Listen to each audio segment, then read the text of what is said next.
Кезекті жөндеуге Honda Odyssey автокөлігінің генераторды ашып алып тұрмын. Аққауы мынада, мына токосъемное кольцо деп айтады, колечки, коллектор деп айтады. Желініп қалған, жерінген екен, дұрысынан жерінген екен, шөткеден кіріп кеткен, шықпады.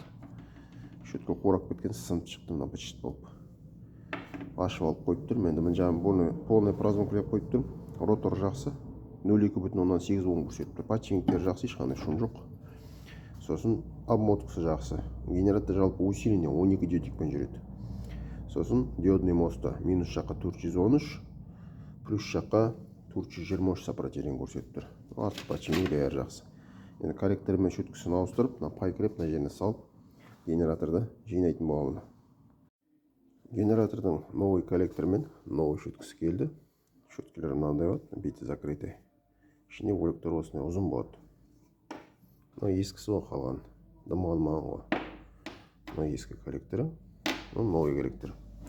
Новый коллекторын якордың басына отырғызып, мына жерін бәріне клей қойып тастадым. Полный. Дополнительный фиксация ғой. Узы так на валдың бойына туғы тұрады бұл. Клеймен до конца дұрыстап тұрып отырғызып тастадым бұны. Полный тазалап қойдым. Массалатын жерлері, мына жақтарын бәрі. Мына жағына массалатын жерлері. Іші сырты мынаның ішінің бәрін полный жалтыратып қойдым. Генераторды жинап, стендке қосып көретін боламын қазір. Генераторды толығымен жинауға келіп тексеруге қосып қойдым. Плюсті әкеліп қойдым. Возбуждение, аккумуляторның состояниесі. Бисмилля, қосып көреміз.